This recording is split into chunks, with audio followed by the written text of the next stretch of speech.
presentación tiene muchas diapositivas, así que voy a ir un poco rápido. Cualquier cosa me paran y me hacen consultas, si no al final vemos las consultas, pero cualquier momento me pueden parar y lo vamos viendo. Bien, comenzamos. El tema de paradigma y paradigma de programación, ¿no? ¿Qué es un paradigma? Un paradigma es un conjunto de creencias y prácticas que se utilizan para desarrollar una disciplina en un periodo de tiempo, ¿no? Entonces, ¿qué es un paradigma de programación? Son las prácticas eh, y el conjunto de ideas que describe la forma de entender una forma de construir programas, ¿no? Muy bien, entonces paradigma de objetos, eh, más que nada se define que los objetos son como características comunes entre sí, que se agrupan en clases y poseen estados, ¿no? Los estados son un conjunto de datos en un momento determinado y también tienen su comportamiento, ¿no? Que los comportamientos definen cómo van a trabajar y qué van a hacer con esos datos. Y bueno, la comunicación entre objetos es lo que, digamos, es la definición principal, digamos, en este paradigma. Bien, empezamos con definición de instancia de una clase. Bien, las clases se definen con una palabra reservada clase. Nosotros cuando creamos una clase tenemos que poner la palabra reservada clase indicando que este nombre va a ser, va a corresponder a una clase, ¿no? En este caso tenemos una clase test. Dentro de ellas definimos los datos y los métodos, o sea, los atributos y los métodos. Y la instancia de una clase se obtiene utilizando también la palabra reservada new. Entonces, cuando nosotros invocamos la palabra reservada new y luego el nombre de la clase, por ejemplo, en este caso, cuenta bancaria, ya tenemos la clase cuenta bancaria, lo que estamos haciendo es crear un objeto de tipo cuenta bancaria. Entonces, cuenta 1, en este caso, como ven acá en el ejemplo, va a ser de tipo cuenta bancaria, del cual va a tener los atributos de tipo decimal, saldo, y un método, por ejemplo, depositar, como se ve acá. Y luego podemos trabajar con eso, ¿no? Y podemos, acá en este caso, crear otro objeto, otra variable de tipo cuenta bancaria, pero es un objeto distinto, pero que corresponde a la misma clase que el anterior. Bien, constructores por defecto. Eh, tenemos, son de acceso público, tienen el mismo nombre que la clase, no tienen tipo de retorno, ni siquiera void, no reciben ningún argumento, inicializa todos los campos por defecto según el tipo, ya sea 0, false o null. Si no se define, el compilador lo hace por nosotros. Esto quiere decir que yo a una clase puedo empezar a trabajar directamente y no escribir un constructor, ¿no? Entonces, si yo no escribo un constructor, el compilador cuando compila el programa va a meter uno por defecto, vacío, sin implementación y sin un argumento. Si no, no podemos indicar nosotros. Bien, constructores múltiples. Es posible definir varios constructores para una clase. La firma de los constructores debe ser distinta. Ahora vamos con eso. Y múltiples constructores permiten inicializar objetos de manera diferente, ¿no? Por ejemplo, acá tenemos un ejemplo de la clase alumno, ¿no? Acá no especificamos ningún constructor, por ende el compilador lo va a hacer por nosotros con un constructor por defecto, vacío. En este caso, vemos que declaramos un constructor por defecto sin parámetro y supongamos que hace alguna inicialización o algo dentro. Y luego tenemos este otro ejemplo de la misma clase, donde especificamos dos constructores, uno por defecto y uno con parámetros, ¿no? Acá, cuando nosotros creamos un objeto de tipo alumno, dependiendo los parámetros que le enviemos, es por cuál constructor va a entrar, ¿no? Si no le enviamos parámetros en este ejemplo, eh, va a entrar por acá y si no, va a inicializar con esto, ¿no? Entra por acá. Si le ponemos, por ejemplo, un parámetro de entero y una string. Inicializador de objetos. Bueno, esto lo que indica es que podemos asignar objetos al momento de declarar el tipo. Por ejemplo, acá hacemos una variable de tipo gato, en el cual lo creamos, pero no le pasamos ningún parámetro, solamente creamos. Y entre llave, esto es lo mismo que hacer luego la variable cat.age igual a 10, esto es lo mismo que hacer instrucciones debajo. Acá no estamos inicializando. En cambio, esta otra variable del mismo tipo, acá le estoy pasando un parámetro, ¿no? De tipo string. Esto es la inicialización Y esto nos ahorra que nosotros tengamos que de luego poner age igual a 10 o eh, en este caso name igual a fluff, sino que ya le pasamos al constructor los datos necesarios y ya lo inicializa dentro. Una vez que se crea el objeto ya inicializa el momento. Bien, tenemos los modificadores de acceso, ¿no? Estos son public, protected, internal, protected internal y private. Tenemos public, que es el acceso no restringido, quiere decir que cualquier objeto de cualquier tipo puede acceder al otro objeto, a los métodos o al atributo que tenga de manera pública el otro objeto que le está pidiendo. Entonces, ¿se entiende? Quiere decir que si yo pongo un atributo de tipo público o método, quiere decir que cualquier otro objeto de otra clase puede acceder a él.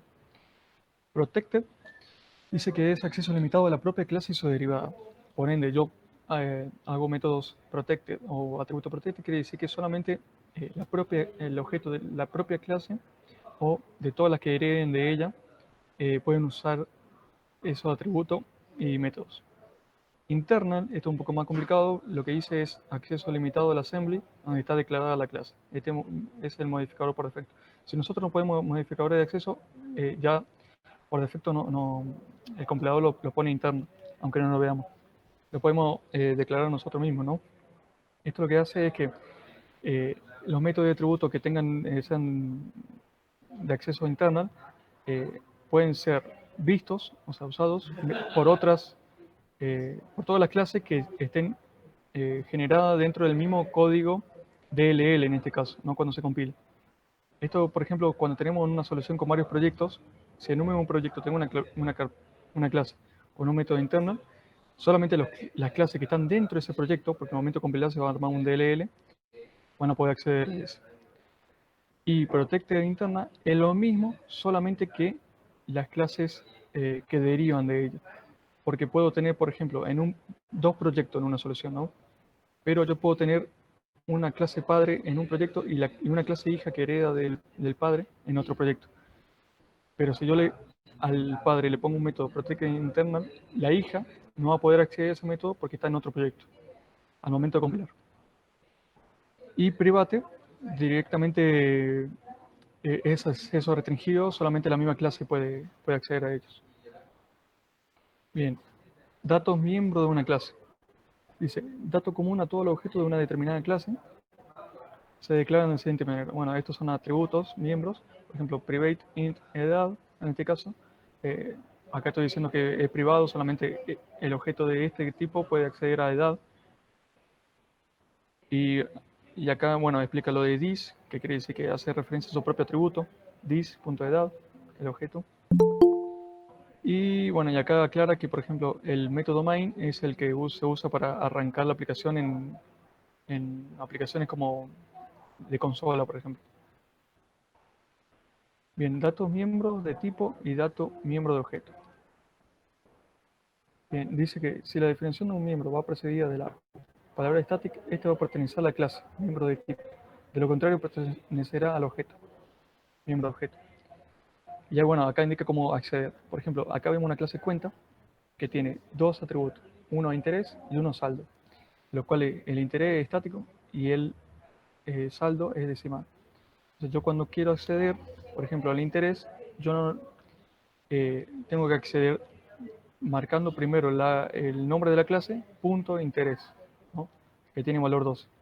¿Por qué esto? Porque yo no, aún, como es estático, no es ese, esa variable no corresponde al objeto, sino a la clase en sí. Entonces no puedo hacer, por ejemplo, creamos una cuenta acá, variable c, new cuenta, y ponerle c.interés. No se puede porque es estático, entonces no podemos, digamos, asignarle cosas ni trabajar con ello.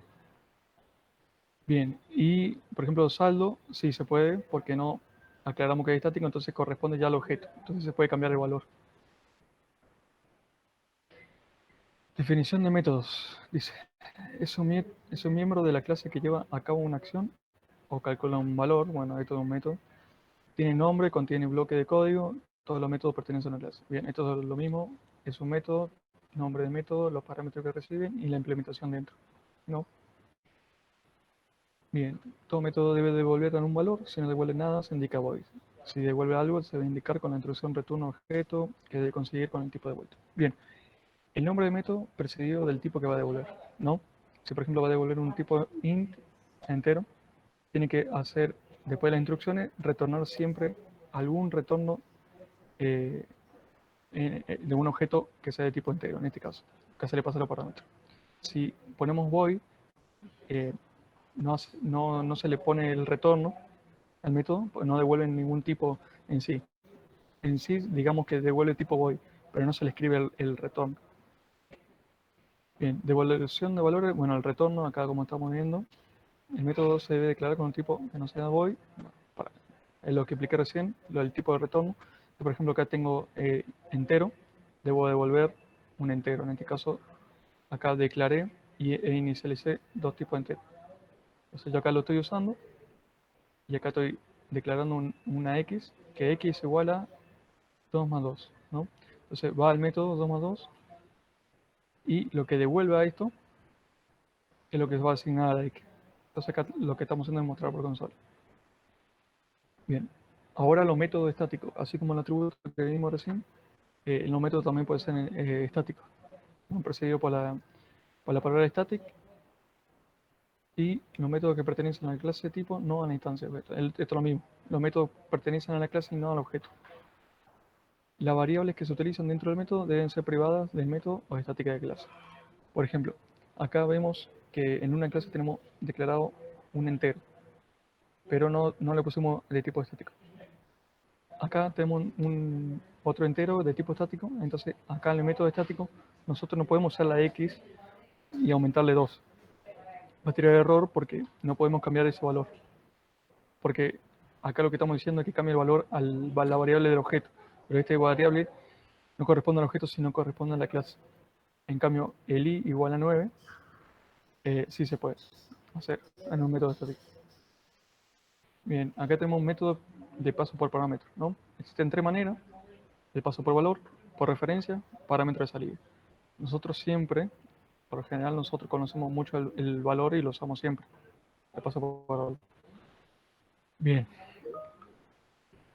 tenemos el mecanismo, bueno, el paso por valor, el mecanismo predeterminado para el paso de parámetro. Lo que hace, cuando se pasa por parámetro a una función, se copia el valor del parámetro. Se puede cambiar la variable dentro del método, pero no afecta el valor fuera del método. El parámetro debe ser de un tipo igual o compatible, claramente. Si el objeto es de tipo valor, se pasa una copia. Si el objeto es de un tipo de referencia, se pasa una copia, o sea, una referencia de la copia de la misma. Acá vemos, por ejemplo,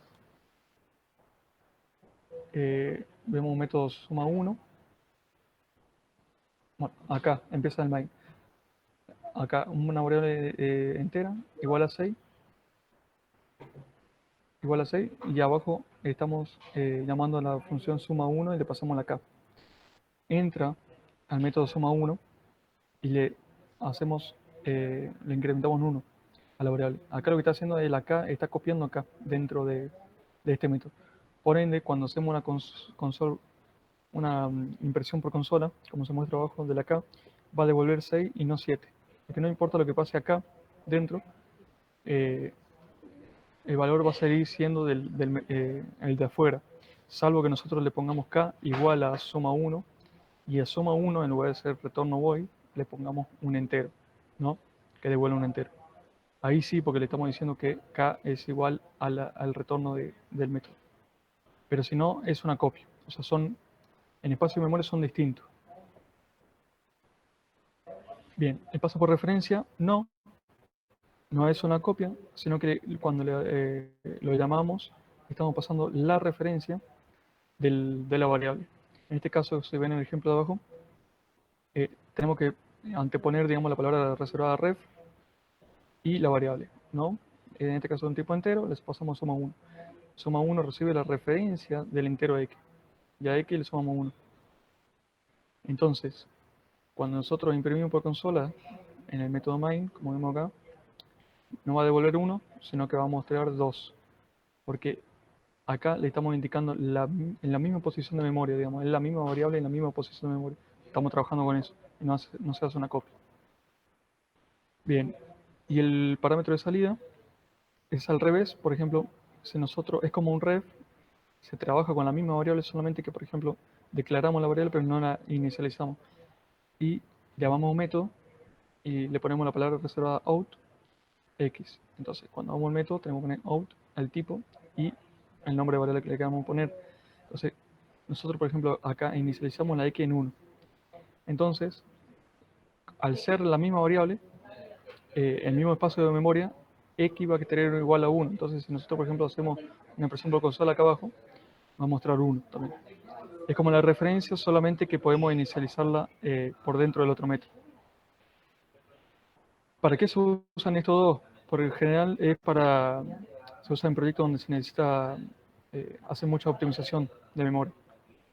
Por eso siempre nosotros estamos muy acostumbrados a usar el paso por valor, que hace una copia. Esto lo que hace es llenar la memoria por cada vez que llamamos el método. Bien, métodos sobrecargados. Esto también es fácil. Métodos que comparten el mismo nombre de la clase se distinguen por la cantidad de parámetros que tenga. Por ejemplo, acá tenemos un método del mismo nombre, del mismo tiempo de vuelta. Por ende, se distingue por los parámetros que devuelve. Acá devuelve acá por los parámetros que recibe. Acá recibe 2 enteros, acá recibe 3. Entonces, si nosotros acá, en la impresora de consola, como vemos acá abajo, le damos suma y pasamos 2 enteros, va a entrar por acá. Si pasamos 3, va a entrar por acá. Es lo mismo, eso se llama sobrecarga.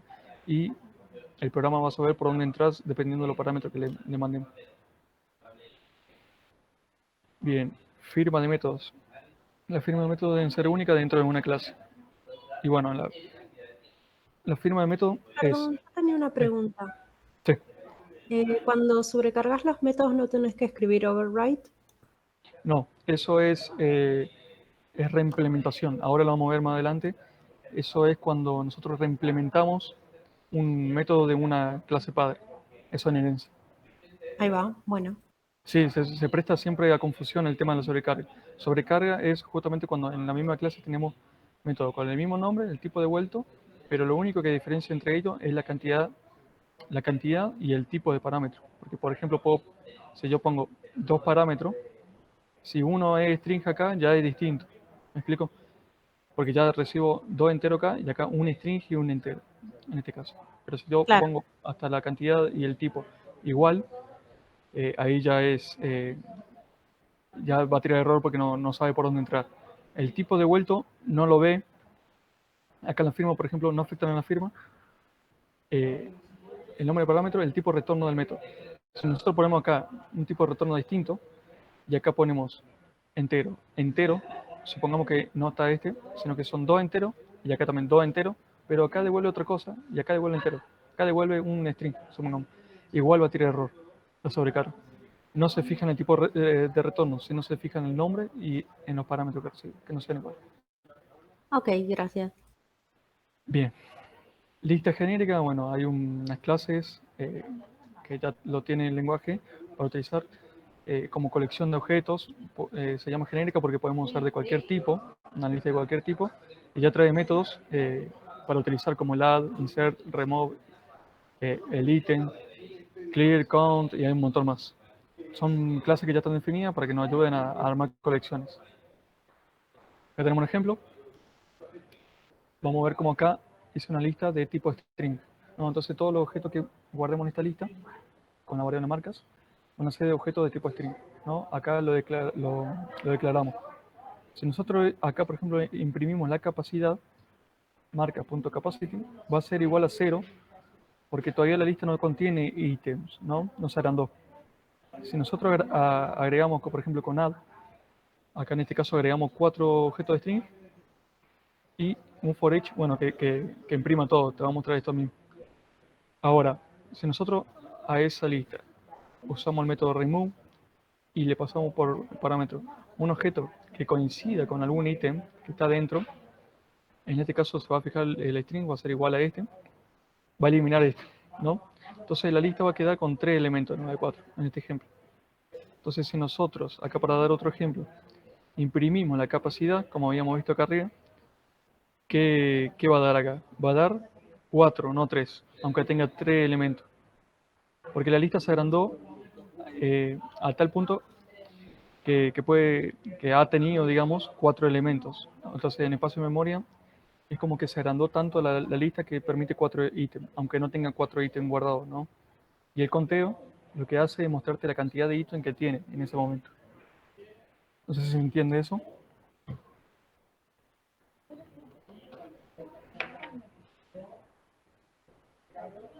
Sí, sí.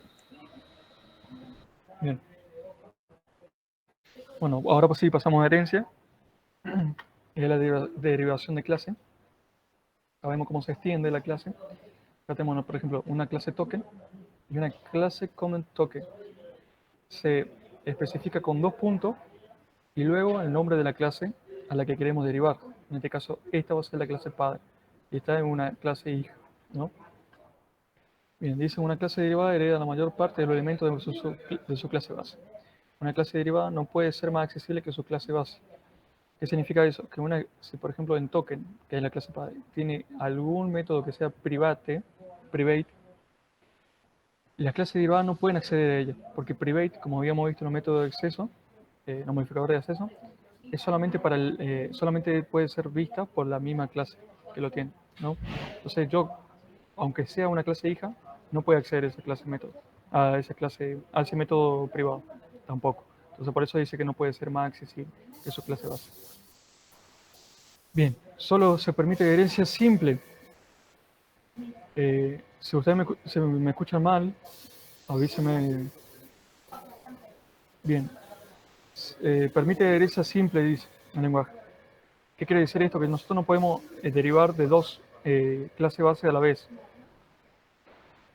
Siempre tiene que ser una el padre de esto. A lo que va es que, no sé si hoy en día el lenguaje se puede, creo que no, pero por lo menos en Java, en las últimas versiones, sí se puede hacer herencia múltiple. Igual, herencia múltiple es un poco engorroso trabajar con eso, así que por lo general se usa el tema de interfaz. Bien, y la clase padre se denomina clase base y clase derivada la hija. Bien. Ahora, acceso a miembros de la clase base. Por ejemplo, aquí tenemos un atributo name protected. Quiere decir, en este caso nosotros podemos acceder, eh, acá tenemos una clase hija y acá la padre. El padre tiene un atributo que se llama name de acceso protected. ¿Qué quiere decir esto? Que solamente puede acceder la clase padre y las clases hijas, clases que deriven de él. Por ejemplo, si yo acá implemento una hija, un método name, yo retorno un nombre, ¿no? Y acá sí se puede. En cambio, si yo vamos fuera o en otra clase que no es hija, o sea, acá no estoy derivando de token, y supongamos que acá le paso un objeto de tipo token, está bien, lo podemos usar, pero si le queremos asignar al name, no se va a poder. ¿Sí? Acá va a tirar un error. Le estamos asignando a un atributo de esta clase que solamente permite a su clase derivada, ¿no? Trabajar. Por ende, si queremos hacer esto, tenemos que tener acá una clase hija para poder asignarle algo. No sé si se entendió esto. Bien, los miembros heredados con protección están implícitamente protegidos en la clase derivada y los miembros de una clase derivada solo pueden acceder a su miembro heredado con protección. Bien, constructores de la clase base. Bien, la declaración de constructores debe usar la palabra base. ¿Qué quiere decir? Acá tenemos de vuelta el clase padre y clase hija. Si nosotros a la clase hija le hacemos un constructor, le ponemos 2 puntos, base, y le pasamos el parámetro que necesita recibir acá. Base lo que va a hacer es llamar el constructor de la clase padre. O sea, lo que va a hacer primero ejecutar el constructor de la clase padre y luego, si hay alguna implementación, va a ejecutar el constructor, digamos, las instrucciones del constructor de la clase hija. Acá, por ejemplo, yo creo una variable de tipo comment token, le paso un nombre, y acá está definido que primero va a ejecutar. Va a pasar el nombre y va a ejecutar el constructor de la clase padre. Va a hacer las instrucciones que tenga que hacer y luego va a hacer las instrucciones que tenga que hacer en la clase hija. Una clase derivada no puede acceder a un constructor privado de la clase base. O sea, Si esto está en privado, directamente no voy a poder acceder a esa clase, a ese constructor de la clase padre. Y se usa la palabra base para habilitar el ámbito del método. Bien. Acá vemos los métodos virtuales que hablábamos recién. Dice, son útiles cuando se implementa en herencia. Permite dar una nueva definición al método en la clase hija. Quiere decir que nosotros ponemos virtual. Acá dice, los métodos van precedidos de la palabra reservada virtual. Y eso permite que la clase hija la pueden reimplementar. O sea, yo puedo hacer, ahí como decíamos, un override.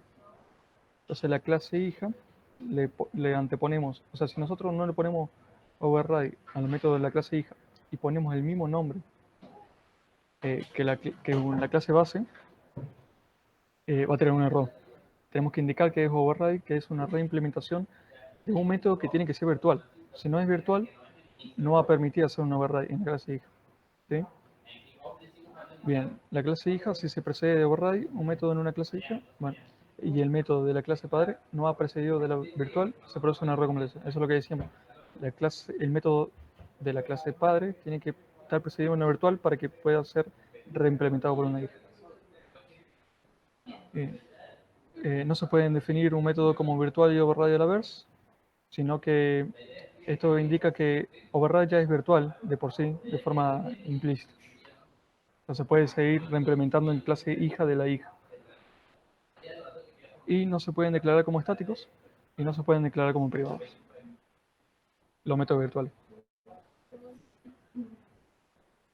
Bien, acá tenemos un ejemplo, cómo se declara virtual. Esta es la clase padre, como veníamos viendo.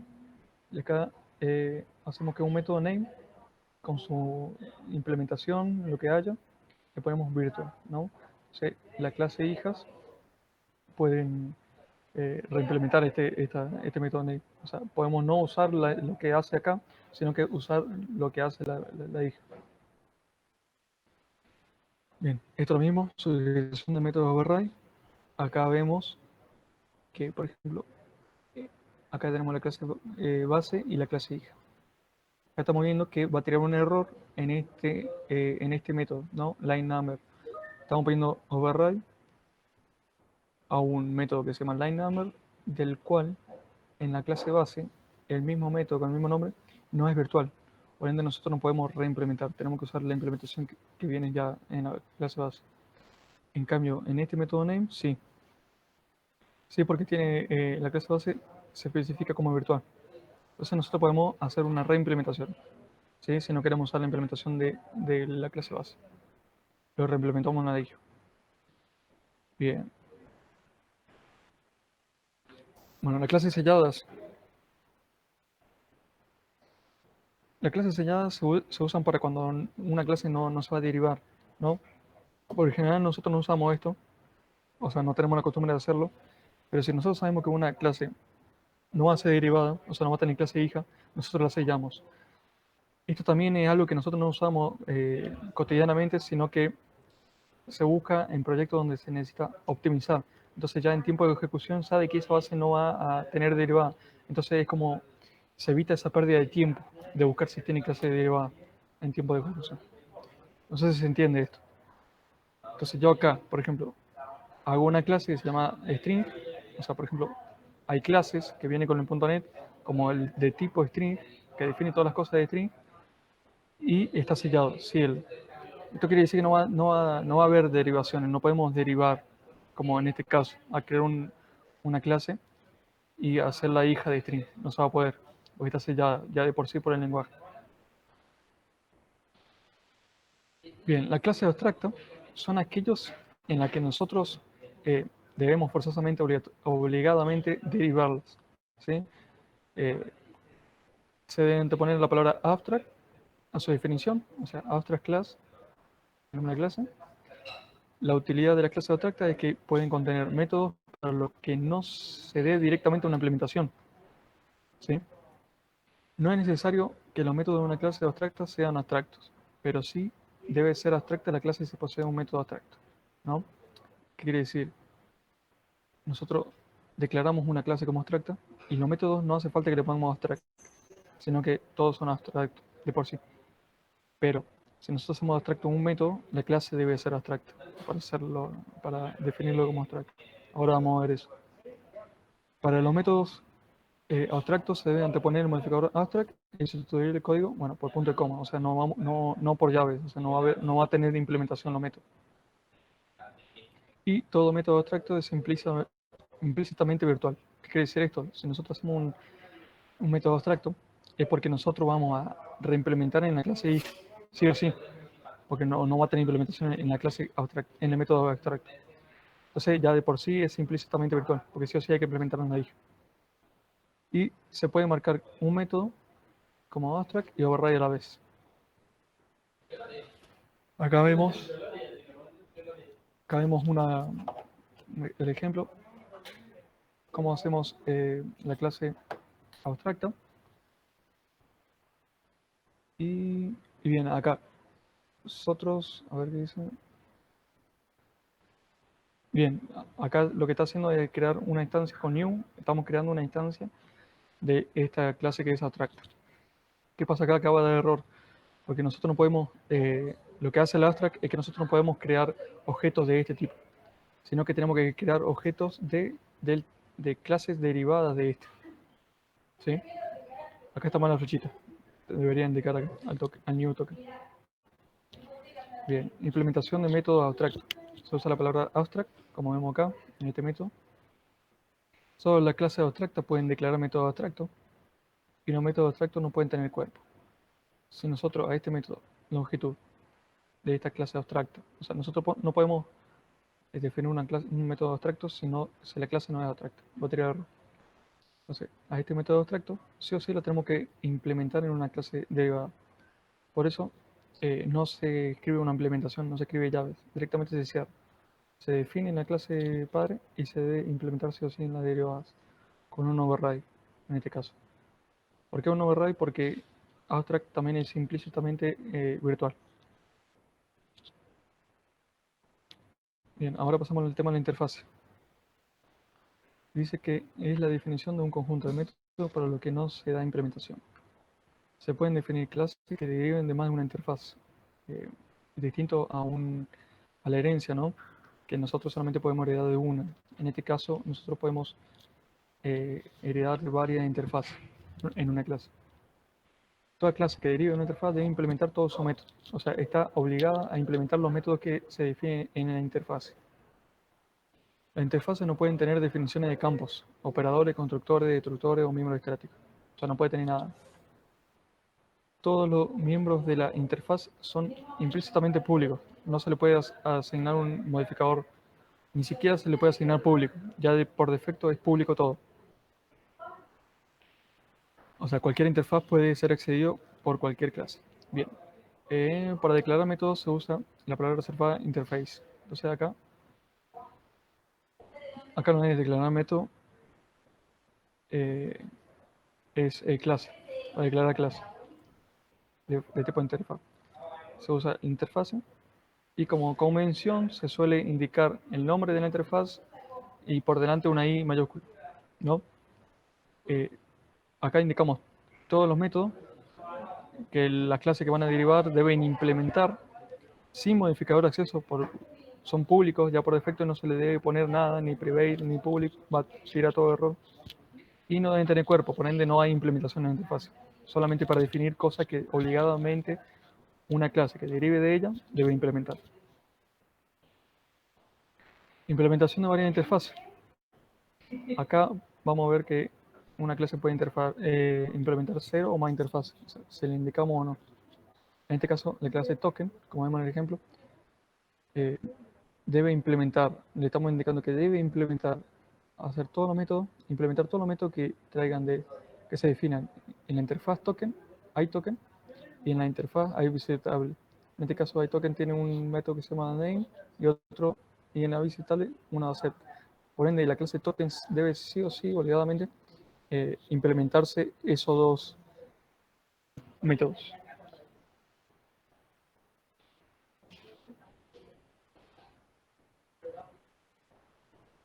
Bien. Implementación de métodos de interfaz. El método que implementa debe ser igual que el método de interfaz. El método que implementa puede ser virtual o no virtual. A ver.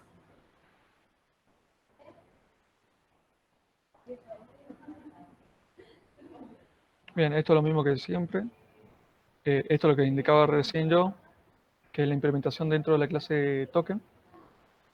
Acá la vemos que implementa el name e implementa los aceptos. ¿Sí? Que estos son obligadamente los métodos de cada una de la interfaz que debe acá implementar. Nosotros acá, por ejemplo, vemos que lo hacemos virtual, lo hacemos retorno, etc. Porque esta, como hemos visto en todos los ejemplos, es como una clase padre también. Entonces, si hacemos virtual, name, estamos implementando y a la vez permite el override en la clase hija. Bien, comparación de clase de abstracto. Comparación de la clase abstracta e interfaz. Ahora, ¿qué tiene parecido y qué no? Bien, parecido que no se pueden crear instancias de ninguna de ellas. ¿Sí? Una clase abstracta no se puede crear una instancia, un objeto de tipo de esa clase. Tiene que ser sí o sí de la derivada de esa clase. Lo mismo en la interfaz. No se puede declarar una variable de tipo interfaz. Tiene que declararse de alguna clase que derive de esa interfaz, que implemente alguna interfaz. Y no se puede sellar ninguna de ellas. ¿Por qué no se puede sellar ninguna de ellas? ¿Por qué no se puede sellar la clase abstracta? Porque si las sellamos no se van a poder derivar. Y las clases abstractas son justamente una obliga a derivar. Lo mismo en la interfase. Si sellamos la interfase no podemos derivar y para eso están, digamos, para ser derivadas e implementadas en los métodos que definen. Diferencia, la interfase no pueden contener implementaciones. En cambio, la clase abstracta sí, porque son pueden ser reimplementadas también, pueden tener implementación o pueden ser reimplementadas en la IJ, es lo mismo. En cambio, en la interfase no. Deben ser sí o sí implementadas en la clase que deriva. Las interfaces no pueden declarar miembros no públicos. Claramente son públicos siempre. En cambio, en una clase abstracta puede tener miembros privados, etc. Las interfaces no pueden extender nada que no sea una interfaz. Bien, sí. O sea, una interfaz puede también derivar de otra interfaz. O sea, ir acumulando de interfaz. Pero siempre interfaz. Bien. Bueno, ahí está todo lo teórico. No sé si tienen alguna duda.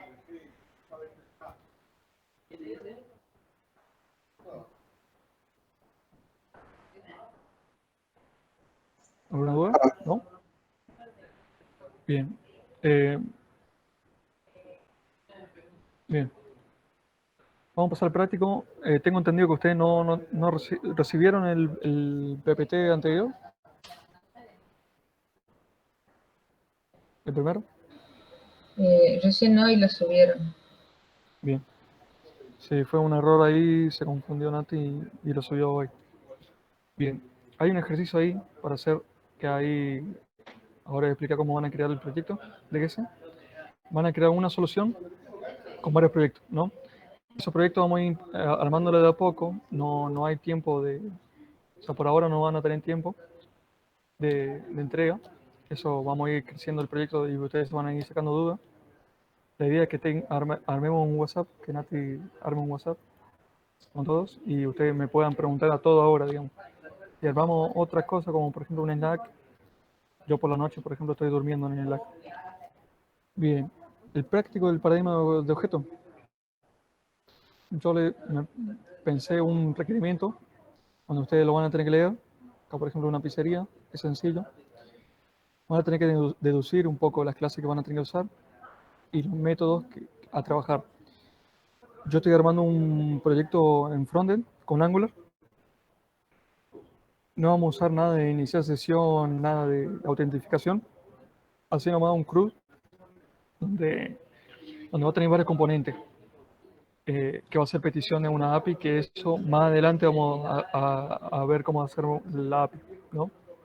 En este caso ustedes van a leer el requerimiento. Es bastante sencillo. Y acá tengo unos pasos que vamos a hacerlo ahora también.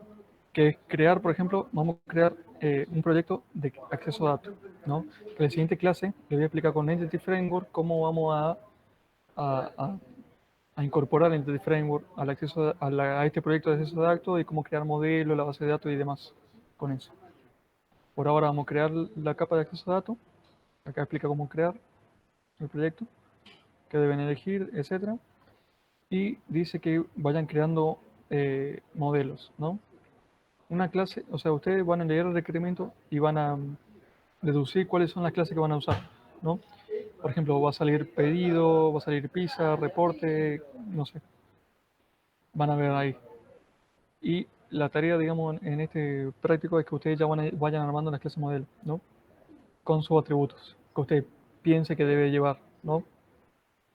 Por ejemplo, acá tenemos, acá dice que el pedido debe contener el nombre del cliente, para llamarlo cuando su pedido está listo, la cantidad de pizza, el tamaño, la variedad, ¿entendés? Son todos atributos que ustedes lo van a pensar y van a armar el modelo. Y también van a crear la capa de servicio, sería otro proyecto más que vamos a armar. Esto más que nada es para ir, ya ustedes van a ir aprendiendo a cómo optimizar y no hacer todo junto, digamos. No hacer en un mismo proyecto el tema del servicio, el acceso a datos, la web API y demás, y vamos a ir separándolo por proyecto en una misma solución. Acá explica cómo creamos la carpeta, la capa de servicio. Y bueno, y en la capa de servicio ustedes van a crear ya clases de tipos, clases, en el cual acá ven un ejemplo que yo le agregué uno que diga pedido service. Y acá indica que ustedes vayan ya pensando en los métodos que que va a usar el sistema, ¿no? Por ejemplo, si yo hago un pedido, en este ejemplo, es un pedido service, yo le puse como ejemplo los métodos add y cancel. ¿Qué interpreto de acá? Que cuando yo leí el requerimiento, saqué que, bueno, un cliente puede agregar un nuevo pedido. O sea, yo voy a mandar un nuevo pedido del frontend a la web API y eso va a mandar al service, ¿no? Y el service lo que va a hacer es pasarle la capa de datos lo que necesita guardar. Entonces, el add lo que hace es agregar un nuevo pedido y acá lo que vemos el cáncer es cancelar un pedido que ya fue agregado, ¿no? Ustedes lo van a implementar, después vamos a ver cómo se la implementación. Por ahora, solamente armen los servicios que ustedes requieran. Puede armar, no sé, 1, 2, 3 servicios. En este caso, dependiendo de cómo ustedes quieran abstraer las cosas. Por ejemplo, uno para pedido, uno para facturación, uno para reportes, porque también tiene un pequeño reporte. Ustedes van a devolver unos datos según unos cálculos que haga. Este es el Service Report, por ejemplo. Bien, acá les voy a presentar cómo vamos a hacer. Ustedes no empezaron, hoy recibieron el PPT, así que lo que van a hacer con ese PPT, primeramente, van a crear una aplicación, una solución de tipo consola. Van a buscar que es aplicación consola. ¿Sí? Vamos siguiente. Acá voy a poner curso net core. Este va a ser el nombre de la solución. Este es el nombre de la solución y este es el nombre del proyecto. Consola. El nombre de la solución va a tener distinto. ¿Por qué? Porque vamos a tener varios proyectos. El acceso a datos y demás. Bien, lo creamos.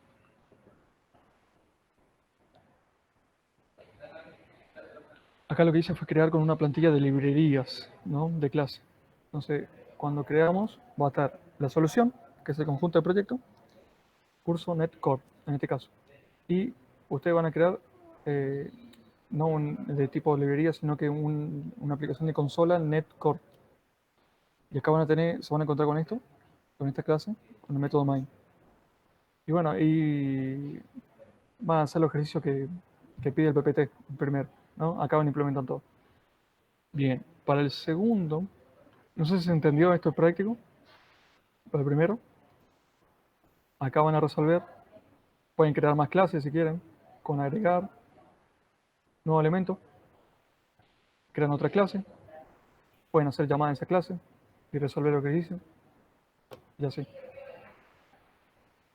Y Bien, para este PPT de paradigma de objetos ya vamos a empezar armando la capa de datos, acceso a datos, y la capa de servicio. Para eso no usamos una aplicación de consola, no usamos uno, ponemos biblioteca. Bien, buscamos biblioteca de clases Netcore, esta, ¿sí? Marcamos esta, Netcore, y le damos siguiente. ¿Cómo se va a llamar el proyecto? En este caso yo le puse persistence.database. Y ahí nos crea otro proyectito más. Acá, bueno, acá te trae una clase de ejemplo. Esta clase de ejemplo, yo la vuelo o le cambio el nombre, da lo mismo. Lo que van a hacer es crear una carpeta dentro de este proyecto y vamos a llamarle models. Y dentro de models van a ir creando los elementos clase. Una clase por cada eh, por cada objeto que ustedes interpreten que pueden extraer del requerimiento. ¿Sí? Por ejemplo, una clase pedido y van definiendo los datos que podría llegar a tener en, en la base de datos. ¿Sí? Etcétera. Sencillo. Guardamos. Y así por cada uno de las clases que ustedes encuentran. Bien, eso en el lado de la persistencia. Esto el jueves yo les voy a explicar cómo montar el Entity Framework, cómo hacer la conexión, cómo usar la consola, cómo crear migraciones y cómo se va a generar la base de datos a partir de los modelos que ustedes vayan armando acá. ¿Sí? Bien, ya tenemos el acceso a datos. Vamos a crear otro más, como le pide ahí en PPT, otro proyecto más, también de librería. Entonces ponemos biblioteca de clases Netcore y ponemos services. En este caso, services, para saber qué son servicios. Y bueno, y acá como les mostraba el ejemplo, pedido service.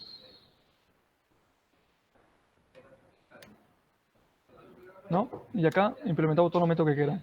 O sea, no lo implementamos, solamente lo definimos por ahora porque no sabemos qué se va a implementar. Pero tenemos una idea de que, por ejemplo, en el pedido hay que agregar, hay que cancelar, hay que cambiar el estado, por ejemplo, de preparado, cómo se va a indicar ahí. Tiene varios estados, eso van a tener que verlo también. Y bueno, eso por ahora. No sé si se entendió lo que hay que hacer. De última, en el WhatsApp siempre usted va a decir a Nati para que cree un WhatsApp. Así ustedes pueden consultar todo. El jueves, entonces vamos a trabajar con acceso a la capa de datos y voy a enseñar lo que es Entity Framework. ¿Sí? Bien. Creería que ya todo. No sé, ¿alguna consulta? Sí, yo tengo una nomás, pero por ahí no lo aclaramos por ahí el primer día. El Visual Studio que vamos a usar es sí o sí el 2019, digamos, ¿no? No otra versión antigua, digamos. Bien. En el primer PowerPoint van a ver que yo le indico el link de cuál bajar. Es recomendable usar lo último, pero si vos tenés una versión vieja creo que podés también, mientras tenga Netcore. O sea, creo que tenés que bajar el SDK que indico ahí en el PowerPoint, en el primero, de Netcore. ¿Sí? Y ahí te tiene que salir biblioteca de medio, Netcore y demás. Te tiene que salir. ¿Vos cuál versión tenés? Y no, yo tenía una 2013, pero le instalé el SDK de Netcore y no me lo tomó, así que... No te lo tomas. Igual Sí. voy a instalar en 2019 de última, pero tengo que borrar varias cosas de la compu, por eso preguntaba así. Bien. Sí, ustedes cuando bajen el instalador se van a encontrar con esto.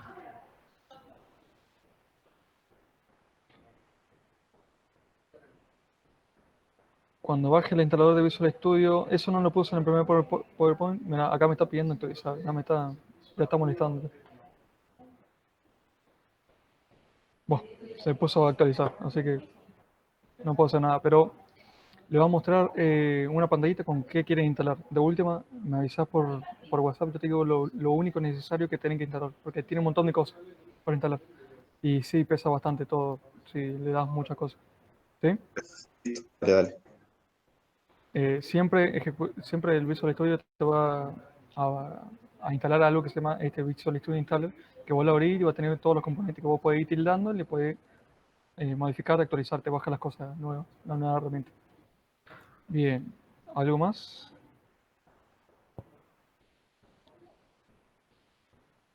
Bien. Si no tenemos nada más, entonces finalizamos acá. Ahí por WhatsApp seguramente vamos a estar hablando todos y voy a estar para responder todo. Bien. ¿Qué tal?